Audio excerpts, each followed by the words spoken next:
6 in the NLT, verse 14. Remember, oh my God, all the evil things that Tobiah and Sanballat have done. And remember, is it Noadiah, the prophet, and all the prophets like her who have tried to intimidate me. All right. First, let's talk about the position, right? Yes, go for it. Go for it. This prophetess, this false, I'm just going to call her out. This false prophet was supposed to, I guess it's Noadiah, the prophet. It's a female prophet. And what I see in her position, who she's with. So she is to be judged by the company that she's keeping. Come on. And that she is going after a man of God who is on a mission for God. So if she's going against this man of God, she is against all that who God is and represents, and she is herself has put her in a position that is very evil, and she is trying to stop a mighty work that was discovered by Nehemiah and got the people, he rallied the people to rebuild the walls, and here they are trying to destroy what he's trying to do for God.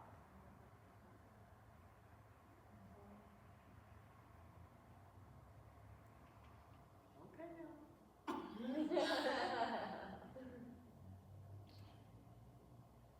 Okay, you know when I stopped this, to start a new video. So that's why I got several videos before. Yeah. So, so she had one opinion of her position. Now somebody else come in with another opinion of her position. What do you think about people with that kind of position? Who called them to be? Who called her to be a prophet? Who was the one who did it? Okay, so typically people don't go to that position by themselves. They're Right. appointed that position by God. So maybe in the past, just like going off of what we know, maybe she was appointed by God, but then she lost like hearing from him, like later on in her life, because maybe it's fear, because other people didn't want to build the wall. They were afraid of the other nations around them talking about them. And even a few verses before that, another prophet was telling him that let us meet together inside the temple of God and bolt the door shut. Your enemies are coming to kill you. But Nehemiah knew that it wasn't from the Lord that he was hearing this message from. And he said, should someone in my position run from danger? Should someone in my position into the temple to save his life? No, I won't do it. So he knew that the prophetess and these other prophets were speaking against him, not in the name of God, but in their own spirit, not from what God had given them. I think that it's dangerous to operate under the same title without the same spirit behind it. Like she is under the title of prophetess, but that's not the spirit that still is within her. You know, like maybe God moved, his presence moved a while ago, but she still is operating in the public eye as a prophetess. Yeah. On the flip side of that, which is very good to see, but the other side is sometimes people want a position that they're not equipped for, they're not anointed for. That they see sometimes it's the glitz and the glam and all the other stuff that comes with it without the realization of what the position entails. Right. So maybe it was, of course, we don't know all the background of her, but either way, another thing is maybe she just wanted it so bad that then she just started, because we see it all the time, the Facebook prophets and all these things and people that pop up and like, oh yeah, I got this and I wear this and I'm this now, but then it was like, who told you? Who pointed at you and said, this is what, and it's one thing to hear from God, but he always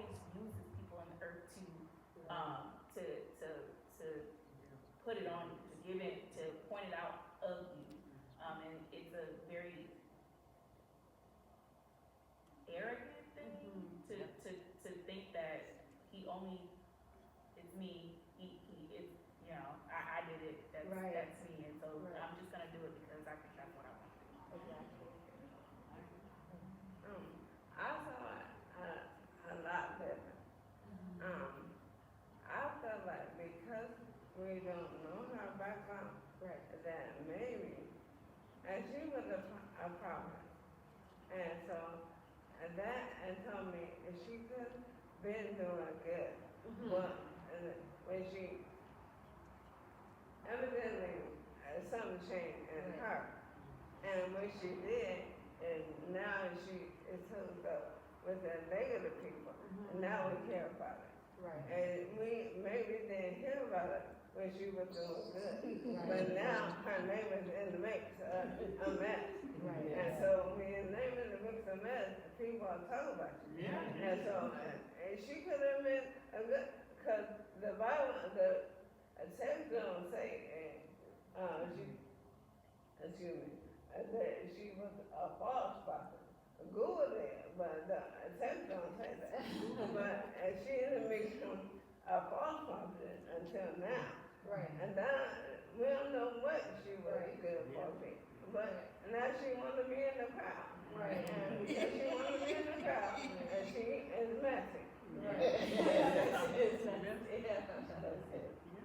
But she could have been, I mean, like, she could have been making headway, especially at that time, to be named a prophet. Right. And now she named her a prophet, but a messy one. Right.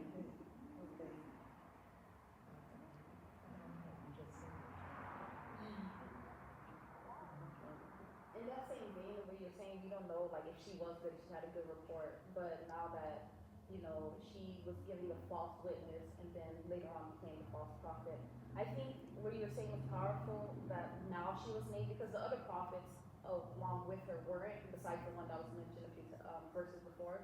So because she then became a false prophet, was giving a false witness, her name, she was called out for that by name. Yeah. And that's the only time you see her. And now, I see you gotta be careful, cause now she goes down with that Exactly. same kind of Instead of legacy. that, right, Instead of all the good she could have been. right, That's all. right, You gotta be careful, and you can tell her one way, but you gotta stay true to who you are. right, And she was a prophet called by God. She should have stayed right there. right, exactly. Imagine how that would have turned out differently if she would have, you know, one of the few prophets on Nehemiah's side, instead of the ones, there was like the popular crowd was against him, but like, you know, if they were, like, popular with the prophets, like, they were against him, but like the people were. Imagine how much more powerful the work would have been if the prophetess was just speaking truthfully and not speaking at all. She wasn't getting anything from God. Sometimes You know, that's something. yeah, and that's okay. It's okay not to say anything. Well, what was in it for her to try to frighten Nehemiah, Right. make him stop this walk? What was her agenda? Yeah. So, I don't even know.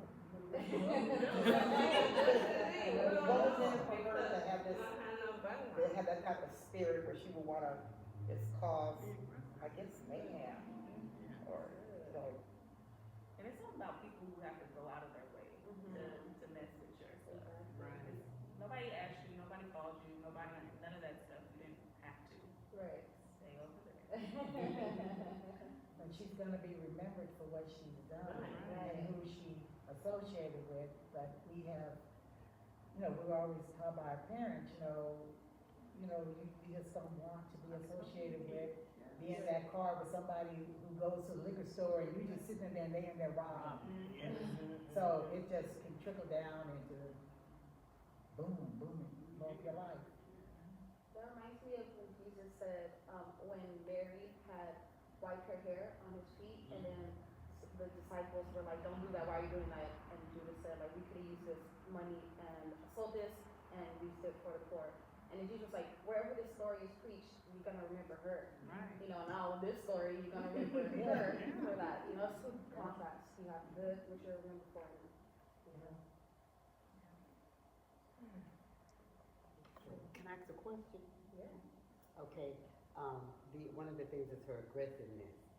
And in our culture, modern day, when it comes to women being called by God to positions of prophetess, preacher, those kind of things.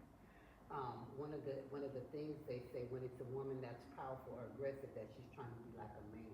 Right. How can you balance that? Your calling with your femininity. effective in what he called you to do? I'll answer this because I'm more of the younger side. So,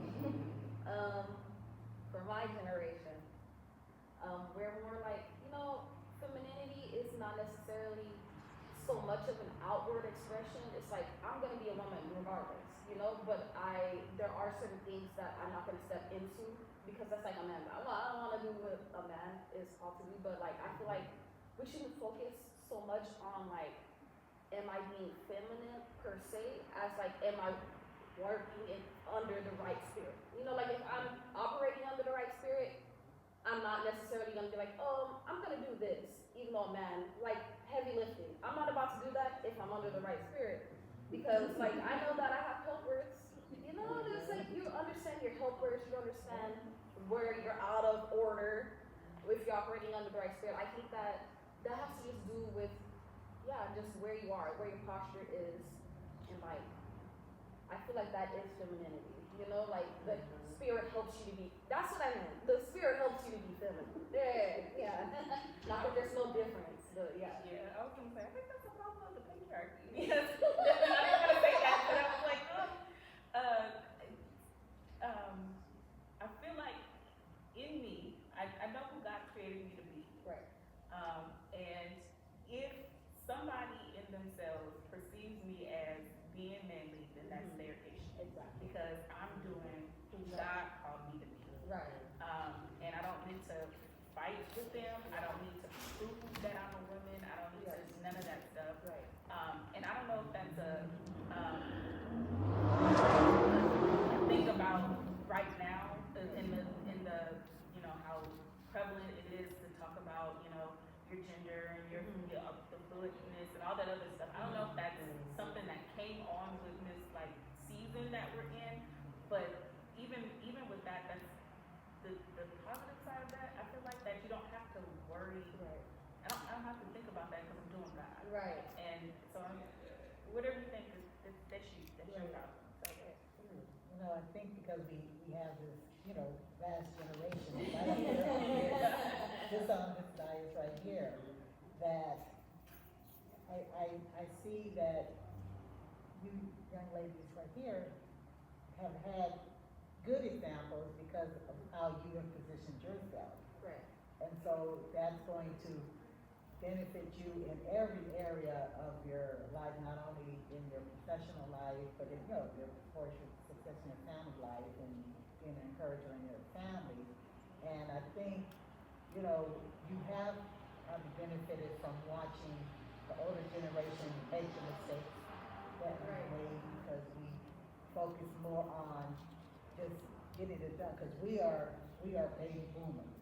So we were that group that I think we've been overtaken though by the millennials. So maybe we'll cut some slack in a little bit, but the thing is that we were told just to get it. You have to work, you have to do this, you have to, and you know that too. But I think I just hope that you're knowing to balance it. Yeah. What you were allowed. I was raised by a baby boom. I wasn't allowed to have a son boy. And if you did, it couldn't be in the vicinity of your parents or adult older. Now they don't have the same restriction. We allowed them to express themselves. It's just not disrespectful. And see, I feel like maybe the baby boom, they didn't care what everything was disrespectful. I didn't get to say, oh no, how about this? It was like, no, you be quiet and don't say anything.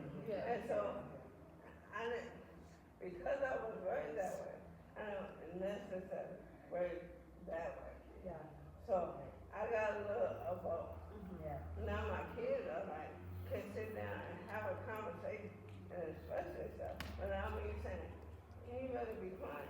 But they know there's a line you don't cross. Right. And so, me and my generation, I feel like to answer the question, we had to come to God because we wanted to please both sides. Right. And so we were doing it. We knew when to pull back, we knew when to do it, because you weren't trying to cross the line. Right. And now, and I feel like the limits are kind of off. You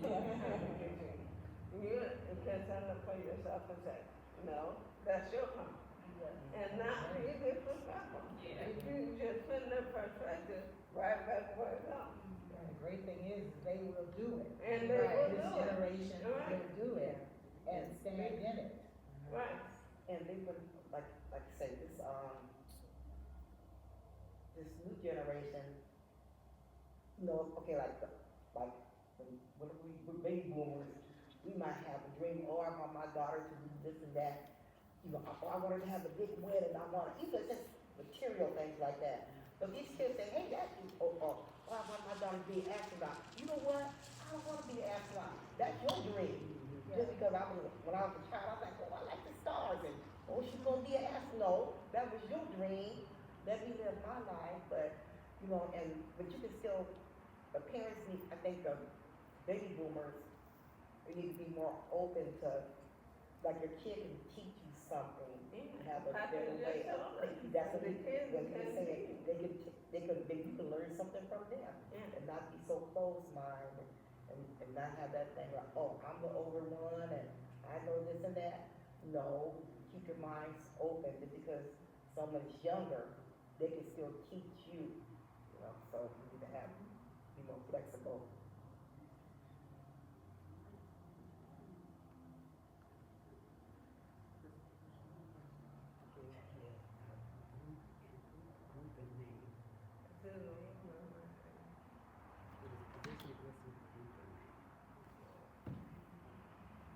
So I sent you her name, right?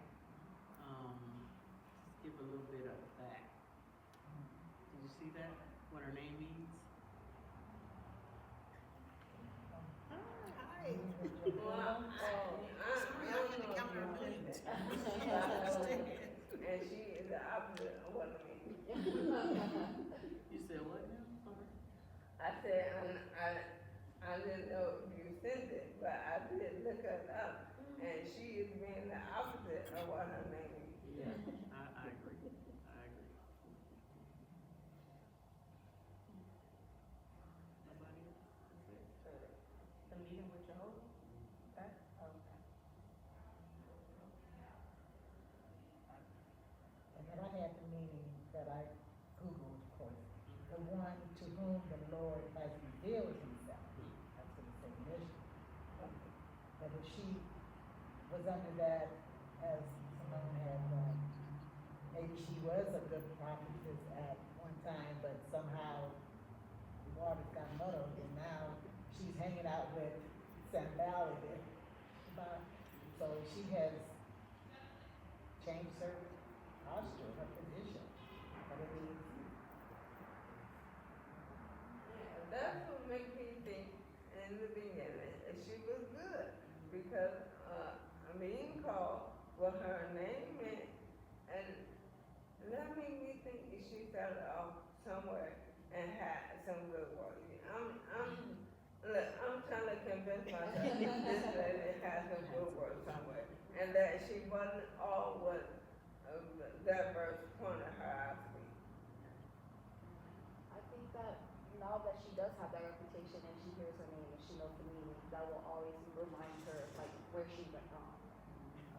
Because you're hearing something that is contrary to your character or like what you have proved yourself after that. Well, we know a lot of people have got good names and correctly and vice versa. And some people don't look into the meaning of what it is and what the purpose is. I mean, for me, I didn't know it. I was 19 when I had Kevin. I named him Kevin, and it means handsome. And so, but I wanted him to be handsome. And so, I always called him back. But he don't care. He don't care about that. And all he knows is my name is Kevin. And so, some people don't take the meaning of it. Jesus will not have mercy. And even though I love it, and because of what I mean, he don't care either. But I feel like so, because I prayed and I wanted to make sure that is who he became, he is becoming that because I put that on him. Right. And maybe her parents are like that, but we're thinking about modern times. Like back then, their names had meaning. You know, like when John was being born, or was it John or Samuel? It was one man in the Bible. They were like, "Oh, are you gonna name him after his dad?" She was like, "No, the angel told me to name him this." Names have a lot of more meaning because, like, you know, a lot of American names are just syllables together. Yeah. But back then, you knew the meaning of your name, and like you had the opportunity to live up to it. You know, like when you call a child bad, that's more like modern times. You call a child bad, they're gonna act bad because you told them they're bad. So if you are hearing a name that's contrary to like what you're doing, you're gonna remember that. You're gonna be like, oh wait, I'm supposed to, like my parents knew this was what I was supposed to grow up into, and I'm acting against it in my own will. Yeah, I think that's just pointing something out to her when she hears her name. Like, oh okay, I was contrary to this. That's funny, because the first thing I thought about when you said her name, I thought, oh, she named her that. Because, you know, it's certain names that are maybe, like you said, always the man, or after the man, or after the father. You know, and they always want to put the daddy name with the end of it. Like, no, give me my own name. And so when I thought that, I was like, who came up with that name? Okay, one more chair. Sit over here too. And we're gonna do our last, the group that she's in, right? Did you notice that he said, and the women like her? Woman like her. And she was in the church. Right. I'm like,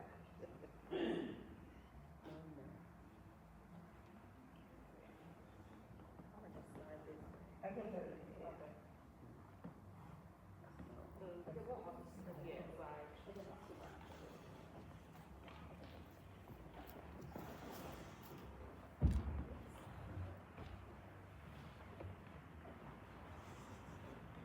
So this way I kind of spread out, so I'm doing it like an angle.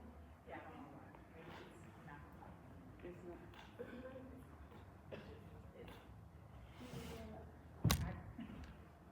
We're gonna try this again. We got one more month. I said I was gonna try to do it. I think it's nice. I like, yes, if you don't mind. Oh, that's good. Yeah.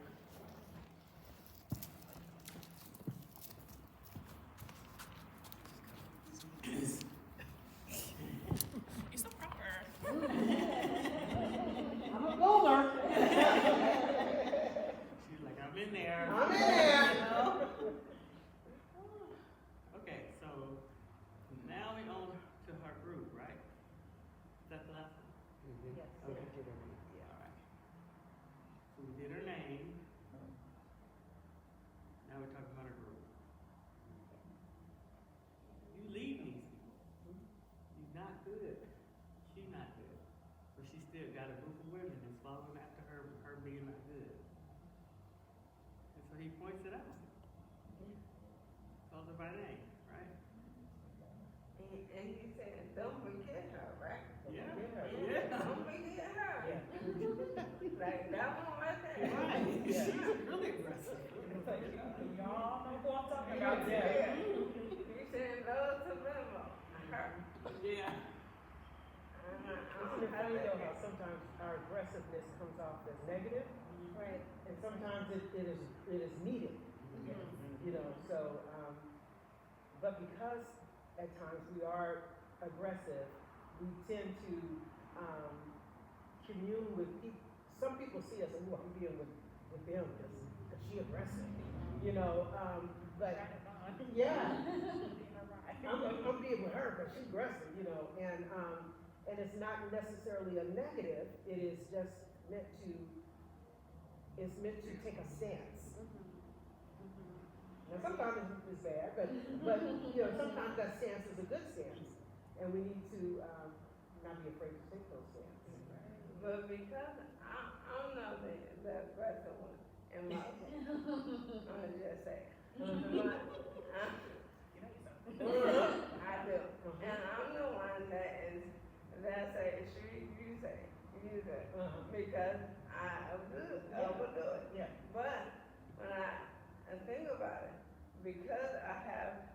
friends, our family, looking at me, I have to be careful Right. about what I say and how I do it. I used to didn't do that.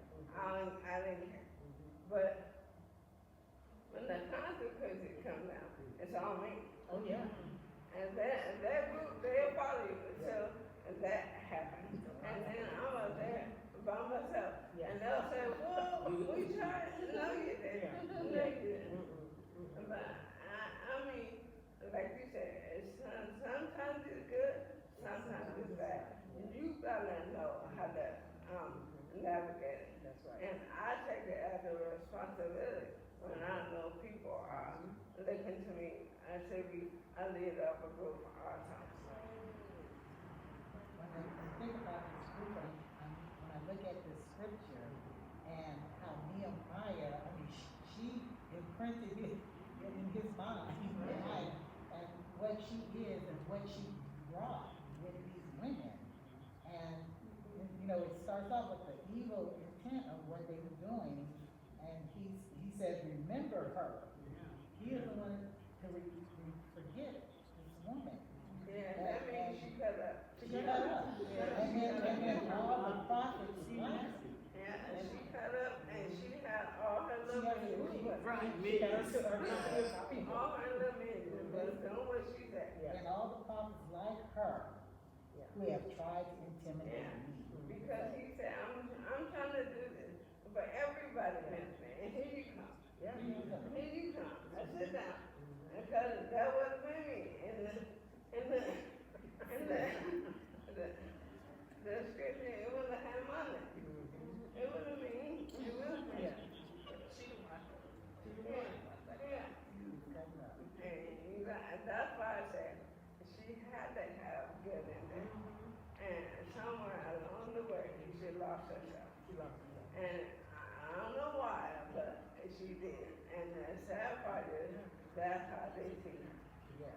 Right. I wonder if, you know, in these times, the women weren't really brought in, but how did she break that ceiling? Because she That aggressiveness. When you wanna accomplish something, don't you get the one who cut up? You don't get the quiet and no, you get the one that's loud and gonna bring everybody into shoot. You get the one that cuts up. Because So you call gotta Jeannie when it's time. That's right. But you know what, no, I Did you handle a situation Oh, I'm just saying. Oh, yes, I did. No, you know, I would take to the side, but if I see something going on internally, I'm like, okay, I'm gonna do this and that.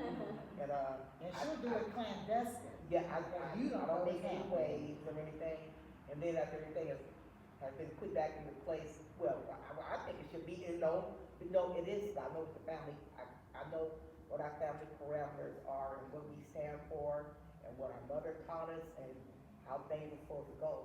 But we have our children, I don't have any children, but these boys, Courtney and Pooh, these are my children, my sisters, these are my kids, so if I see something that's, going on, I hear things that they don't hear. Okay, I don't go back and blah, blah, blah, they doing this, blah, blah, blah. So, I'm like, okay, I don't like what you're doing, but I'm not gonna tell your mama, but I'm gonna handle this and get you straight, or whatever and stuff. And then maybe like about 4 or 5 months later, I might kind of like you be open talking, and I say, yeah, he goes so he did this and that. Oh, what did you do? I said, don't worry about it, he good now, something. You didn't need to know, something like, I got this or whatever, so. They know who they can come to. Yeah. But it just lets us know that, you wanna build up strength in your children, that they at least know to go to someone, even if it's not the parent, to help them out of a situation, and that they're not harmed. Somebody taking That's why advantage she's of been them. forgiven. Yes. Circling back to what you were saying about like following the aggressive women, Yeah. and how how you were saying she probably wasn't always bad. I think that the people who were following her when she was good stood behind her, and then they got caught up in the whirlwind when she got caught up. So like her group was affected by her image, and they stayed with her. Because when you build relationships with people, then even though that person shifts, if you have a relationship with them, most times you hang with them. Right. I'm not the aggressive one in my family, but I am the one that they will come to. You know, even if the aggressive one is acting out, they'll, auntie, let me tell you what mommy did. You know, so, what do you think? You know, so I'm the peacemaker in the family, but not the really aggressive one. If we need the aggressive one, y'all know who we call. Yeah. You have to ask why. Why the aggressiveness have to come? I think she have to come, especially for women. Because most times they don't hear us until we get rough. And Right. the patriarchy, it's just, they don't hear until it's like, I could be as calm as all get out. I'm saying what I need to say. I'm down at this level. They don't hear. And it's not until octaves climb Exactly. and sweat is coming down. And oh my gosh, well, but it's like you didn't hear me when I was coming at the way that you said you wanted to hear me at. Right. And I think this is. And it's unfortunate, but you're so right. I can't think of the author, but there's a book called I'm Not Yelling. And I love the book because it was written by a black lady, and unfortunately, when we want to make a point, we're trying to make the point, but we're always viewed as yelling, Right. you know, instead of making that point. Because when our octaves go, then it becomes they're yelling, you know, but we're just trying to make the point. Right. And so, but it's not until that octave goes or our aggressiveness comes out that people hear. Right. And it's unfortunate, but it's true. Even in 2026, I experienced it just last week. It's like, okay, I'm trying to talk on the same level as everybody, but now I can clearly see you're not hearing me. So now I gotta raise it up. You know, but then I become the angry black woman. Right. You know, and I'm not angry, I'm just making my point. So you can't hear it down here, I gotta tell you up here. Because then, a lot of times I think, maybe they just like, don't respect you, and you're like, okay, I don't wanna go there in my head. But when they keep on coming, and then you're like, okay, now I'm gonna have to go put my man pants on, you know, Yes. yeah, you know, and then they can't handle that. Yeah. They can't handle that heat like that when a woman does that or whatever, you know. But when a man raises octaves, you're passionate. Right. Oh, yeah. When we raise an octave, we're aggressive. Right. And it's not even, it's mainly, honestly, black women. Because if other women do it, it's oh, Right. you know, she just, yeah, so. Yeah. And then, well, I talked about my job one time, and I was telling me something, and I tried to look at me, tell you something. I said, you not talking to your wife and your kids like that? I said, but I don't live in your household. You're not gonna speak to me like that. And, oh, Sandra, well, I didn't. I said, well, no, I just said that, but I'm done with it. Yeah. So, But now you know. yeah, you know, so I was, you know, I said, I'm done. You know, this stuff, I just went on about my business, it don't bother me anymore. You know, so, take that, get like that sometimes, you know.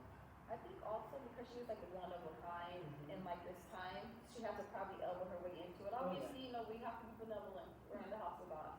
But they were still, the house of God was the one selling at the top. You know, they were making God's house. They were selling stuff. So everything's not always in order, but like I'm feeling like she was put in that position because she's a woman and she's among men in this group. So she has to be aggressive in that sense to get her name known. Like she was known with Nehemiah and dancing because she had to just make her voice known amongst the men. But, oh, okay, you were saying that, okay, she got with this other woman, and then like her attitude changed or whatever. But sometimes you have to kind of like know when to cut somebody loose, just because, okay, I've had a couple of people, you know, I've been known for like 17 years and stuff, but something started happening in the water. And like, because everybody, just because you know somebody for many, many years, some people are just passing through your life. They're not supposed to stay in your life forever. And so like, I know sometimes like, our children, they might like grieve a friendship or whatever. I'd be like, listen, this person was just passing through our lives and this family.